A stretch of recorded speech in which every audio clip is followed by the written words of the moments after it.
আসসালামু আলাইকুম বন্ধুরা, আশা করি সকলেই ভালো আছেন। আজকে আমি আমার ভিডিওতে যে বিষয়টি নিয়ে আলোচনা করব সেটা হচ্ছে থাইল্যান্ডের ভিসা নিয়ে। থাইল্যান্ডের ভিসার জন্য আপনারা কিন্তু চাইলে নিজে ঘরে বসে আবেদনগুলো রেডি করতে পারবেন এবং থাইল্যান্ডের ভিসার জন্য আবেদন করতে হলে কী ডকুমেন্ট আপনাদেরকে ম্যান্ডেটরি ওয়াইজ সাথে সংযুক্ত করে দিতে হবে এবং কত টাকা খরচ হবে এবং কিভাবে আবেদন করবেন, টোটাল প্রসেস প্রক্রিয়াটি আমি আজকে আমার ভিডিওতে আপনাদের সাথে শেয়ার করব। একটু ধৈর্য সহকারে আমার ভিডিওটা দেখবেন এবং এই রিলেটেড ভালো আপডেট এবং ভালো ভিডিও পেতে হলে অবশ্যই আমার চ্যানেলটাকে সাবস্ক্রাইব করে আমার পেজটাকে ফলো করে আমার সাথে থাকতে হবে।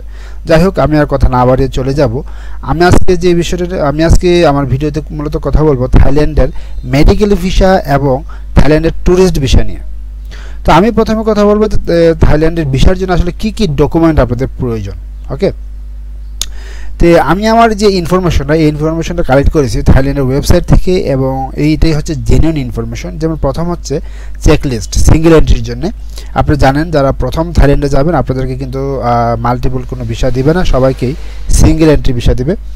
তো প্রথম হচ্ছে an application form completely filled out and sign by the applicant, অর্থাৎ প্রথমে একটি অ্যাপ্লিকেশন ফর্ম আপনাদেরকে ফিল আপ করতে হবে।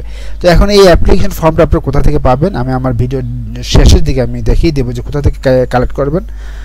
তো প্রথম হচ্ছে কি আপনাদেরকে অ্যাপ্লিকেশন ফর্মটা ফিল আপ করবেন। এটা কিন্তু আপনি অনলাইনে ফিল আপ করবেন না, আপনারা চাইলে প্রিন্ট আউট করে হাতেও লিখে ফিল আপ করতে পারবেন অথবা পিডিএফ এডিটর দিয়ে আপনি চাইলে কম্পিউটারের মাধ্যমে ফিল আপ করতে পারেন, এটা আপনাদের ইচ্ছে। আর অবশ্যই সিগনেচারটা যেন আপনার যে অ্যাপ্লিকেশন ফর্ম সেই অ্যাপ্লিকেশন ফর্মে যে সিগনেচার দেবেন সেই সিগনেচারটা যেন অবশ্যই পাসপোর্টের সাথে সেম হয়। ওকে, তো এটা কিন্তু একটি ভিসা না দেওয়ার একটি কারণ হতে পারে এটা যে আপনাদের সিগনেচারে যদি কোনো সমস্যা থাকে তাহলে কিন্তু ভিসাটা রিজেক্ট হয়ে যাবে। তারপর হচ্ছে a valid passport for travelling to Thailand with sufficient remaining validity, অর্থাৎ আপনার যে পাসপোর্টটি এটা হচ্ছে মিনিমাম এটার রিনিউ মেয়াদ থাকতে হবে 6 মাসেরও বেশি। ওকে, 6 মাস 6 মাস মেয়াদ থাকতে হবে। ধরে নিন যে এখানে লেখছে যে নট লেস দেন 6 মান্থ, অর্থাৎ 6 মাসে কম হলে হবে না আপনার, তার মানে আপনার পাসপোর্টের মেয়াদ থাকতে হবে সর্বনিম্ন 6 মাস, এর বেশি থাকলে তো অবশ্যই ভালো। Passport must have at last 2 blank page, অর্থাৎ হচ্ছে আপনার পাসপোর্টে 2টি খালি পেজ থাকতে হবে। অনেকে কিন্তু অনেক কান্ট্রিতে ভিজিট করার পর কিন্তু লাস্টে অনেকগুলো সময় পেজ শর্ট পড়ে যায়, যে কারণে আপনি যখন থাইল্যান্ডে আবেদন করবেন সেক্ষেত্রে আপনি চেক করে নেবেন আপনার পাসপোর্টে 2টি খালি পেজ আছে কিনা। A photocopy of the last Thai visa page if any, যদি আপনার কোনো পূর্বে ভিজিট করা থাকে তাহলে সেই থাইল্যান্ডের ভিসার কপি দিতে হবে। আচ্ছা, এখানে লাগছে 1 কালারের পাসপোর্ট সাইজ ফটো, 1 কালারের ছবি লাগবে, কালারফুল যে ফটো সেটা ওখানে বুঝিয়েছে 3.5 এবং 4.5 সেন্টিমিটার এবং অবশ্যই এটা হোয়াইট ব্যাকগ্রাউন্ডে হতে হবে। তারপর হচ্ছে এভিডেন্স অফ এডুকেট ফিনান্স। আরেকটা কথা বলে রাখি, এই যে জিনিসটা আপনারা ভুল করে থাকেন, আপনারা কিন্তু অনেক সময় আপনাদের অ্যাপ্লিকেশনের সাথে আপনাদের ব্যাঙ্ক স্টেটমেন্ট দিয়ে থাকেন, কিন্তু এখানে কিন্তু দেখেন ভালোভাবে বলে দিয়েছে current bank solvency and bank statement, অর্থাৎ আপনাকে ব্যাঙ্ক স্টেটমেন্টের সাথে ব্যাঙ্ক সলভেন্সিটাও দিতে হবে। এটা কিন্তু বাধ্যতামূলক, এটা যে জিনিসটা আমরা বুঝি না, আমরা কি করি আমাদের ব্যাঙ্ক স্টেটমেন্টে দিয়ে থাকি। ব্যাঙ্ক সলভেন্সির কথা হয়তো অনেকেই জানে না বা দেয় না, যে কারণে ভিসা রিজেক্ট হওয়ার সম্ভাবনা খুব বেশি। এবং অবশ্যই আপনার অ্যাকাউন্টে ওদের কারেন্সি অনুযায়ী 20,000 থেকে 40,000, আপনি যদি একা যান বা সিঙ্গেল যান সেক্ষেত্রে 20,000, আর যদি ফ্যামিলি নিয়ে যান সেক্ষেত্রে স্পাউস নিয়ে যান সেক্ষেত্রে 40,000 থাকতে হবে, অথবা 60 থেকে 1,20,000 টাকার মতো থাকতে হবে। ওকে, এটা হচ্ছে ওদের কারেন্সি অনুযায়ী এবং আমাদের কারেন্সি অনুযায়ী 60,000 থেকে 1,20,000 টাকা থাকতে হবে। এখানে যে সর্বনিম্ন এই যে 60,000 টাকা বলছে, আপনি যদি মনে করে থাকেন যে আমাদের অ্যাকাউন্টে 60,000 থাকলেই হবে, তা কিন্তু না। এটা হচ্ছে ওরা অনেক কিছুর উপর এটা ভেরি করে যে আপনি বিষয়টা হবে কিনা। যেমন আপনি যদি প্রথমবার ভিজিট করে থাকেন সেক্ষেত্রে এখানে 60,000 না রেখে আপনি রাখতে পারেন 1,00,000 টাকা বা আপনি রাখতে পারেন 80,000 টাকা। তো আসলে এই জিনিসগুলো মাথায় রাখবেন, যত বেশি রাখবেন ততই ভালো। এবং এখানে লিখছে যে only original bank statement and bank solvency letter are accepted. দেখছেন কি বলছে, অর্থাৎ এখানে ব্যাঙ্ক স্টেটমেন্ট এবং ব্যাঙ্ক সলভেন্সি দিয়ে থাকবেন এবং কোনো রকম ফটোকপি দেবেন না, অবশ্যই অরিজিনাল দেবেন। এটাও আমরা অনেক সময় ভুল করে থাকি। In case the applicant is sponsored by his বা হার কোম্পানি, আর যদি আপনার কোনো কোম্পানি স্পন্সর করে থাকে, আপনি যদি কোনো কোম্পানির পক্ষ থেকে ভিজিট করে থাকেন সেক্ষেত্রে কিন্তু কোম্পানির সকল ট্রেড লাইসেন্সের আপডেট কপি লাগবে এবং কোম্পানির ব্যাঙ্ক স্টেটমেন্ট লাগবে, ব্যাঙ্ক সলভেন্সি অবশ্যই লাগবে। তারপরে হচ্ছে evidence show applicant will leave Thailand. আচ্ছা, এখানে বলছে যে আপনি যে আবার রিটার্ন বাংলাদেশে আসবেন, আপনি ট্রিপ কমপ্লিট করে, সেক্ষেত্রে আপনাকে এটা একটা প্রুফ দেখাতে হবে। যেমন রিটার্ন একটা টিকিট আপনাদের যদি ইস্যু না করেন, তাও বুকিং একটা টিকিট আপনাকে সাথে জমা দিতে পারেন, রিটার্ন টিকিট।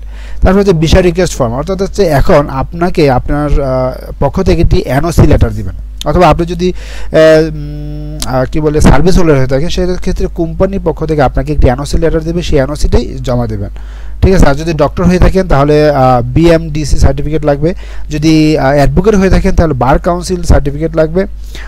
তারপর হচ্ছে যদি আপনার কি বলে স্টুডেন্ট হয়ে থাকেন, স্কুল বা ইউনিভার্সিটি থেকে একটি রিকমেন্ডেশন লেটার লাগবে, যে আপনি এখানে যাবেন, কতদিনের জন্য যাবেন, আবার কবে ফিরে আসবেন, সকল বিস্তারিত থাকবে। এবং এনওসি লেটার, আপনি যদি সার্ভিস হোল্ডার হয়ে থাকেন তাহলে এনওসি লেটারের জন্য অবশ্যই আপনার ছুটি কতদিন এবং কবে ব্যাক করতেছেন বিস্তারিত উল্লেখ করার জন্য দেয়, ঠিক আছে। আর যদি বিজনেসম্যান হয়ে থাকেন তাহলে অবশ্যই ট্রেড লাইসেন্সের Bangla copy of notarization English translation. যদি আপনার বিজনেসম্যান হয়ে থাকেন তাহলে আপনার ট্রেড লাইসেন্সটা যদি বাংলা হয়ে থাকে, সেক্ষেত্রে সেটা কিন্তু ইংলিশে ট্রান্সলেশন করে নোটারাইজ করে দিতে হবে, এটা মাথায় রাখবেন। এটা কিন্তু অনেকেই জানেন না আপনারা, বা অনেকে জানি না। বাকিগুলো আসলে হার তেমন প্রয়োজন হয় না। আর যদি আপনি বিবাহিত হয়ে থাকেন, সাথে আপনার স্পাউস বা ওয়াইফ আপনার সাথে যায়, সেক্ষেত্রে কিন্তু অবশ্যই আপনার ম্যারেজ নামা দিতে হবে, এবং সেই ম্যারেজ সার্টিফিকেট দিতে হবে, যেটাকে নিকা নামা বলে। সেই ম্যারেজ সার্টিফিকেটটি কিন্তু অবশ্যই ইংলিশে ট্রান্সলেট করে নোটারি করে দিতে হবে। এগুলো আপনারা মাথায় রাখবেন অবশ্যই। আমি যে পয়েন্টগুলো নিয়ে কথা বলতেছি, এগুলো কিন্তু 100% বাধ্যতামূলক, এগুলো একটা কিন্তু ছাড় দেওয়া যাবে না।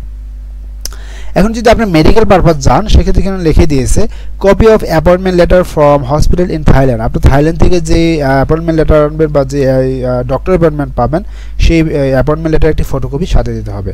Sponsorship letter along with sponsored bank statement. আপনি যদি পেশেন্ট হয়ে থাকেন, আপনি যে আপনার সাথে যাবে, যে আপনাকে আপনার সকল খরচ বহন করবে, আপনার ফ্যামিলির অন্য কেউ হতে পারে, আপনার ছেলে হতে পারে, আপনার পিতামাতা হতে পারে, ওদের পক্ষ থেকে একটি লেটার দিবে।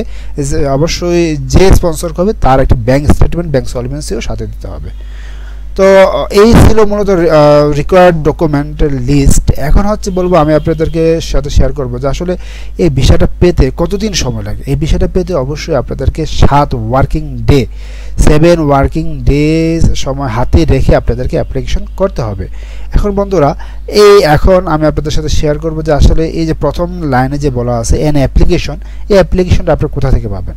এই অ্যাপ্লিকেশনটা এখানে দেখুন, একটি ওয়েবসাইট আছে thaivisabd.com, thaivisabd.com। এই ওয়েবসাইটে এসে একটু নিচে আসবো, আমরা একটু নিচে এসে দেখুন এখানে লেখা আছে ডাউনলোড ভিসা অ্যাপ্লিকেশন ফর্ম। আমরা এই ভিসা অ্যাপ্লিকেশন ফর্মটা ডাউনলোড করব। এই ভিসা অ্যাপ্লিকেশন ফর্মটা আপনি চাইলে প্রিন্ট আউট করে হাতেও ফিল আপ করতে পারেন, অথবা কোনো পিডিএফ এডিটরের মাধ্যমে এখান থেকে ফিল আপ করতে পারবেন। তো এই পেজ বা এই ফর্মটা, থাইল্যান্ডের ভিসা অ্যাপ্লিকেশন ফর্মটা কীভাবে ফিল আপ করবেন, এই রিলেটেড আমি একটি ভিডিও নেক্সটে আপলোড করব। আপনি চাইলে ওইখান থেকে দেখেও ফিল আপ করতে পারবেন খুব সহজেই। এখন কথা হচ্ছে, আপনারা তো মনে করেন যে ফর্মটি ফিল আপ করলেন, প্লাস সকল ডকুমেন্টও কালেক্ট করলেন। এখন করণীয় কী? এখন কিন্তু এই থাইল্যান্ডের ভিসা অ্যাপ্লিকেশন ফর্ম কিন্তু আমরা অনলাইনে জমা দেওয়ার কোনো সিস্টেম নেই, আপনাদেরকে হার্ড কপি জমা দিতে হবে। এবং হার্ড কপি জমা দেওয়ার জন্য ওদের যে ওয়েব অ্যাড্রেস, আমি যদি একটু নিচে আসি, দেখুন ওদের অ্যাড্রেস কিন্তু ঢাকা আছে, সিলেট আছে, চিটাগং আছে। ওকে, ঢাকা যেটা আছে এটা হচ্ছে সাইমন সেন্টার গুলশান 1-এ অবস্থিত। সিলেটে যেটা হচ্ছে এটা হচ্ছে আনন্দ টাওয়ার জেল রোডে অবস্থিত। এবং চিটাগংয়ে যেটা আছে এটা হচ্ছে আইয়ুব টায়ার সেন্টার, আর হচ্ছে শেখ মুজিব রোডে আগ্রাবাদে অবস্থিত। আপনি এই 3টি জায়গায় গিয়ে আপনারা জমা দিতে পারেন আপনাদের সকল ডকুমেন্ট। এবং আপনি চাইলে সরাসরি বাংলাদেশে অবস্থিত যে থাইল্যান্ডের এম্বাসি, আমি যদি একটু লিখি থাইল্যান্ডের এম্বাসি লিখে যদি সার্চ দিই, দেখুন অ্যাড্রেসটা যদি লিখি তাহলে অ্যাড্রেস পেয়ে যাবেন। এটা হচ্ছে বারিধারাতে অবস্থিত, বারিধারা কে ব্লকে অবস্থিত থাইল্যান্ডের এম্বাসি। আপনি সরাসরি ওইখানে গিয়েও জমা দিতে পারেন সকল ডকুমেন্ট। তো একটা কথা বলে রাখি, জমা দিতে হলে আপনাদেরকে বাংলাদেশি টাকায় 5 থেকে 6 হাজার টাকা লাগতে পারে, এর বেশি লাগবে না। মিনিমাম আমার যতটুকু জানার মতো 5 হাজার টাকা লাগে। 5 হাজার টাকা হলে আপনারা খুব সহজেই আপনাদের ভিসা অ্যাপ্লিকেশন জমা দিয়ে 7 ওয়ার্কিং ডের ভিতরে ভিসাটা পেয়ে যাবেন। আর যদি কোনো এজেন্সির মাধ্যমে করেন তাহলে হয়তো কিছু বেশি লাগতে পারে। তো বন্ধুরা, এই ছিল আমার আজকের ভিডিও। এবং আমি এই পেজের লিঙ্কটি, এই ওয়েবসাইটের লিঙ্কটি আমি আমার ডেসক্রিপশন বক্সে দিয়ে দেবো, আপনারা এখান থেকে সরাসরি ব্রাউজ করতে পারবেন। সো ধন্যবাদ সবাইকে, ভালো থাকবেন, সুস্থ থাকবেন।